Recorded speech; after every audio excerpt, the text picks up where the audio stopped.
फैसला जो है वो दिल्ली से होता है। सारे फैसले जो दिल्ली से लिए जाते हैं, इन लोगों को सिर्फ नारे लगाने के लिए रखा गया है। चाहे वो रहना हो, चाहे वो मैना हो या नैना हो, चाहे वो रहना हो, चाहे वो मैना हो या नैना हो, चाहे वो रहना हो, चाहे वो मैना हो या नैना हो, उनका काम है नारे लगाना। कश्मीर अध्यक्ष रविंदर रैना ने कहा कि चिट्ठी लिख दी नितिन गडकरी को। कहीं ऐसा तो नहीं वो चिट्ठी, ट्रैफिक बहुत है, क्योंकि आजकल आप देख ही रहे हैं कि हिंदुस्तान में बहुत सारा ट्रैफिक है, कहीं वो ट्रैफिक में तो नहीं फंस गई है चिट्ठी, वो पहुंची नहीं आगे तक। इनके तो ना एड्रेस है और ना मजमून है, सिर्फ चिट्ठी, अंदर कुछ नहीं। आपने कहा किसी को नहीं निकाला जाएगा, यहाँ आप तो छोड़ ही किसी को नहीं रहे। आपने हेल्थ डिपार्टमेंट के स्टाफ नर्सेस को यहाँ निकाल दिया। जब हम आएंगे, नारा बहुत अच्छा देती है बीजेपी, लेकिन जब करने की बात आती है तो उसका बिल्कुल उल्टा होता है। फिर उसको जुमला करार दिया जाता है कि इलेक्शन टाइम का जुमला है। जब से लॉकडाउन हुआ है तब से अगर हम जम्मू कश्मीर की बात करें तो नई नई डेवलपमेंट्स जो है वो देखने को मिल रही हैं, नई नई एडवाइजरी जारी हो रही हैं और कानून भी नए नए आ रहे हैं। यानी कि अगर सीधी भाषा में कहें तो नए नए तोहफे जम्मू कश्मीर के वासियों को मिल रहे हैं और ख़ासकर जम्मू पर कुछ केंद्र सरकार ज़्यादा ही मेहरबान है। इसी सब पर बातचीत करेंगे। बातचीत करने के लिए हमारे साथ नेशनल पैंथर्स पार्टी के चेयरमैन हर्षदेव सिंह है। हर्ष जी, जब से लॉकडाउन हुआ है तोहफे पर तोहफा मिलता जा रहा है जम्मू कश्मीर के लोगों को, खासकर जम्मू के लोगों को की बात करें तो एक और हाल ही में रिसेंट तोहफे की बात करें तो ट्रांसपोर्ट में टैक्स बढ़ोतरी कर दी गई। अब आप अगर बाइक भी चलाते हैं तो उसका भी रोड टैक्स देना, कैसे देखते हैं एक और तोहफा? बिल्कुल ठीक आपने कहा है। ये तोहफे तो पिछले 5 सालों से हमें मिल रहे हैं, लेकिन इनमें इजाफा ज़रूर हुआ है अब हाल ही में, पिछले कुछ अरसा में। और ज़्यादातर ये मेहरबानी जम्मू के ऊपर ही हो रही है। कश्मीर में जब पिछले वर्ष हालात पूरे हिंदुस्तान में ही ख़राब हुए थे, तो कश्मीर में बहुत सारी टीमें सेंटर की गई और अच्छे उन्होंने ऐलान किया। हम स्वागत करते हैं उसका, ऐसी बात नहीं।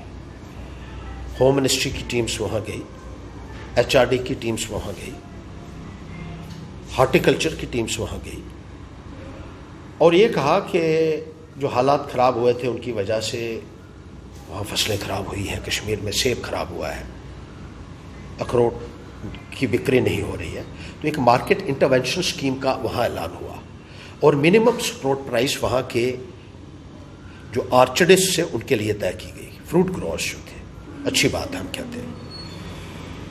इसी तरीके से वहाँ कहा कि प्रोफेशनल इंस्टीट्यूट्स खोले जाएंगे और एम्प्लॉयमेंट अपॉर्चुनिटीज़ क्रिएट करने की बात की। हम कहते हैं अच्छा है, जम्मू कश्मीर सारा हमारा है। जब जम्मू की बात आई, यहाँ फसलें ख़राब हुई, वहाँ फ्रूट ख़राब हुआ था, अभी तक किसी को मुआवजा नहीं मिल पाया है।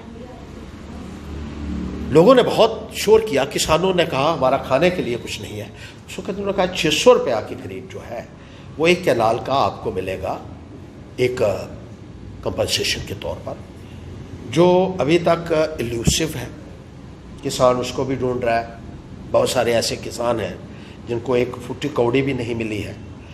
और जहाँ इन डोल से महरूम रखा गया जम्मू के अवाम को, वहीं ऐसे ऐसे ऐलानात जम्मू के लोगों के जो लिए किए गए, जिससे कि आज हर जम्मू का शख्स जो है वो एक घुटन महसूस कर रहा है, एक अपने अंदर ऐसा महसूस कर रहा है जैसे कुछ चीज़ जो है वो मर गई हो अंदर। टोल प्लाजास एक के बाद एक लगाए गए, बाकी जो काम थे वो ठप हो गए। चाहे वो तवी रिवर का जो एक टूरिज्म का बहुत बड़ा एक कहते थे कि आर्टिफिशियल लेक बनेगा, उसका काम बंद कर दिया गया जब से ये सरकार आई। जो एक गंडोला प्रोजेक्ट था उसका काम बंद कर दिया गया। एम्स का मेरा ख्याल है 5 बार उद्घाटन हो चुका है, लेकिन आज भी वहाँ हालत तबेले जैसी है। गायें भैंसें अभी भी वहाँ घूम रही होती हैं, आउटपुट आपको वहाँ कोई नजर नहीं आएगा। उद्घाटन करके छोड़ दिया, ठीक है, अगली बार आएंगे फिर से उद्घाटन फिर से उद्घाटन और लगातार उद्घाटन, भूमि पूजन और उद्घाटन। मिल कुछ नहीं रहा। अब टोल प्लाजाज की बात की गई जब, तो बड़े बड़े ऐलानात उस वक्त हुए, उखाड़ भी देंगे, चिट्ठियाँ भी लिखी गई। बिल्कुल, भारतीय जनता पार्टी जम्मू कश्मीर अध्यक्ष रविंदर रैना ने कहा कि चिट्ठी लिख दी नितिन गडकरी को। कहीं ऐसा तो नहीं वो चिट्ठी ट्रैफिक बहुत है, क्योंकि आजकल आप देख ही रहे हैं कि हिंदुस्तान में बहुत सारा ट्रैफिक है, कहीं वो ट्रैफिक में तो नहीं फंस गई है चिट्ठी, वो पहुंची नहीं आगे तक? जो बगैर एड्रेस के जो लिफाफे होते हैं वो कहीं नहीं पहुंच सकते हैं। इनके तो ना एड्रेस है और ना मजमून है, सिर्फ चिट्ठी है, अंदर कुछ नहीं है। ये लोग जो है, इन्होंने वोटों के लिए जितना धोखा जम्मू के अवाम को दिया है, आज हर शख्स उसको महसूस कर रहा है। आपने ट्रांसपोर्ट की बात की कि टैक्स लगा दिया, इस तरीके के बहुत सारे फैसले इन लोगों ने किए हैं। SRO 24 के तहत जम्मू में जो हेल्थ डिपार्टमेंट में कर्मचारी काम करते थे उनको निकाल दिया गया, कश्मीर में किसी को नहीं निकाला। और निकाला उस समय गया जब देश के प्रधानमंत्री ने जितना भी प्राइवेट वर्ग है उनसे ये अपील की थी कि इस महामारी में आप लोग किसी को काम से मत निकालिए, और सरकारी मुलाजिमों को ही निकाल दिया। प्राइवेट भी निकले, सरकारी भी निकले, कहा कुछ जाता है, होता कुछ है। बयान बड़े बड़े दिए जाते हैं टीवी के ऊपर, मीडिया में, लेकिन जब करने की बात आती है तो बिल्कुल उल्टा उसका देखने को मिलता है। आपने कहा किसी को नहीं निकाला जाएगा, यहाँ आप तो छोड़ ही किसी को नहीं रहे। आपने हेल्थ डिपार्टमेंट के स्टाफ नर्सेस को यहाँ निकाल दिया, मेडिकल असिस्टेंट्स को निकाल दिया, लेबॉरेटरी टेक्नीशियंस को निकाल दिया, एक्सरे वालों को निकाल दिया, रिकॉर्ड कीपर्स को निकाल दिया, इंफॉर्मेशन डिपार्टमेंट के कर्मचारियों को आपने निकाल दिया, जो कॉन्ट्रैक्ट के ऊपर लेक्चरर्स थे उनको आपने निकाल दिया, डेली वेजेस को आपने निकाल दिया, समाग्रा में जो सब्जेक्ट स्पेसिफिक टीचर्स थे उनको आपने निकाल दिया। आपने छोड़ा किसको? बात तो आप लगाने की करते थे, बात तो आप करते थे बड़ी बड़ी कि यूथ एम्पावरमेंट होगी जब हम आएंगे। नारा बहुत अच्छा देती है बीजेपी, लेकिन जब करने की बात आती है तो उसका बिल्कुल उल्टा होता है। फिर उसको जुमला करार दिया जाता है कि ये इलेक्शन टाइम का जुमला है। अब आपको जुमले लोग जब सुनाएंगे तो मुझे लगता है तब आपका जो है वो दिमाग शायद ठिकाने आ जाएगा। मैं तो यही कहना चाहूँगा, क्योंकि लोगों ने इतना भोगा है, इतना भुगता है, लोगों में मायूसी जो है वो अंदर तक चली गई है। कब से सुन रहे हैं 50,000 नौकरियां, 50,000 नौकरियां, 50,000 नौकरियां। अरे 5 साल हो गए, 5 सालों में आपने कितनी नौकरी जम्मू कश्मीर के युवाओं को दी, मुझे बताइए। और अगर कहीं कोई लगा भी तो जम्मू का हिस्सा उसमें कितना रहा? 5 या 6%। अब 5 सालों के बाद ये कहा जा रहा है कि 10,000 नौकरी देंगे। क्या अब फिर से आप कहते हैं SRO 202 को भी नहीं छेड़ेंगे?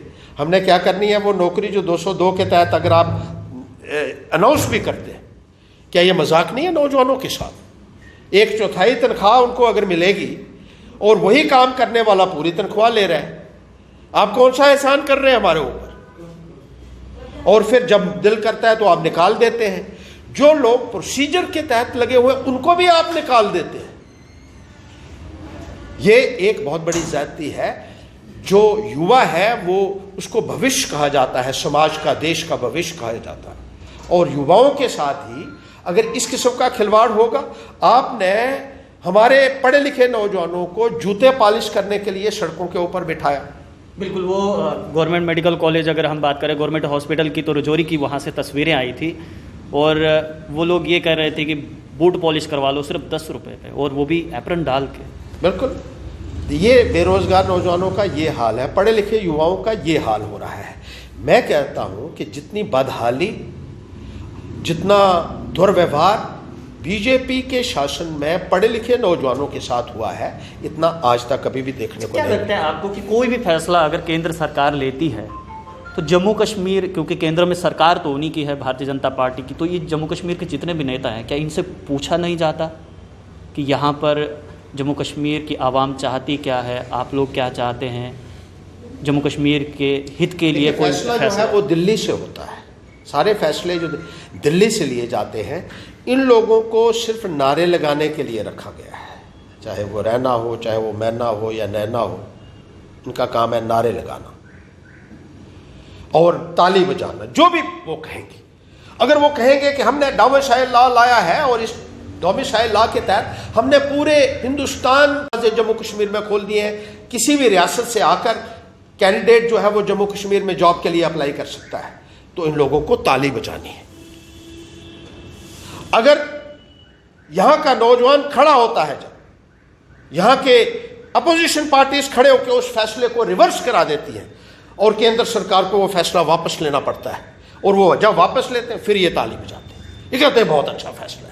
यानी जो भी वो करेंगे ये कहेंगे ये बहुत अच्छा है। अगर वो कहेंगे टोल अच्छा है, ये कहेंगे बहुत अच्छा है। वो कहेंगे टोल खराब है, तो ये कहेंगे नहीं। वो कहेंगे 2 और 2 4 नहीं होते। मैं आपको दावे के साथ कह सकता हूं देव कि जिस दिन मोदी जी कह देंगे कि 2 और 2 6 होते हैं, उस दिन सारे लोग ये कह रहे होंगे कि 2 और 2 6 है। और जो कहेगा 2 और 2 4 है, उसको कहेंगे ये पाकिस्तानी है, राष्ट्र विरोधी है। मतलब आप ये कहना चाहते हैं कि ये सिर्फ केंद्र की सुनते हैं, जम्मू कश्मीर के लोगों नहीं सुनते हैं। यहाँ तो सुनवाई नहीं है। ये इन लोगों को तो इन्होंने रखा हुआ है ताली बजाने के लिए, नारे लगाने के लिए।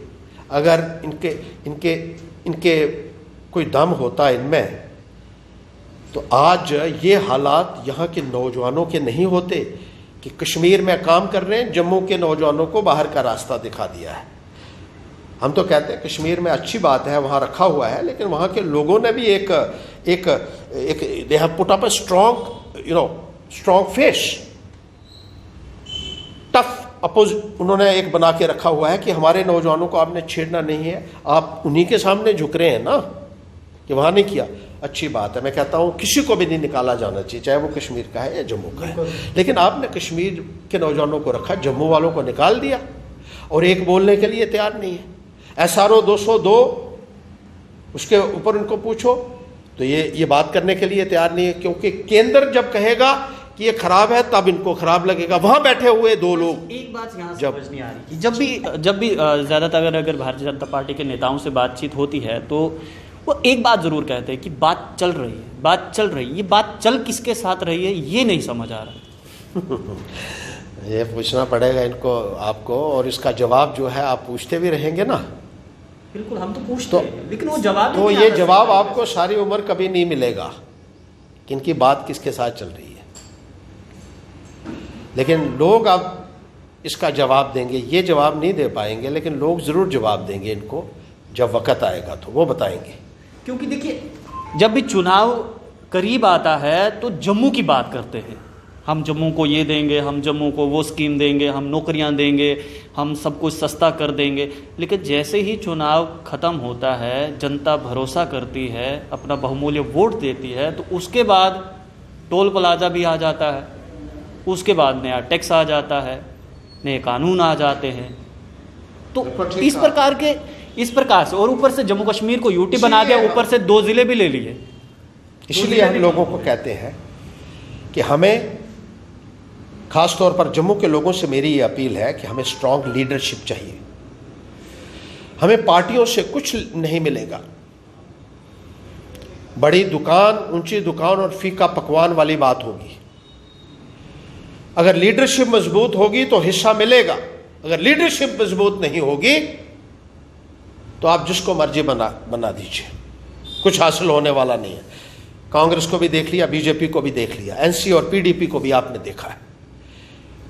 इन तिलों में तेल नहीं है। ये आपको अपना हक नहीं दिलवा सकते। जम्मू कश्मीर की असेंबली में बीजेपी के नेताओं की मौजूदगी में पाकिस्तान जिंदाबाद के नारे लगे।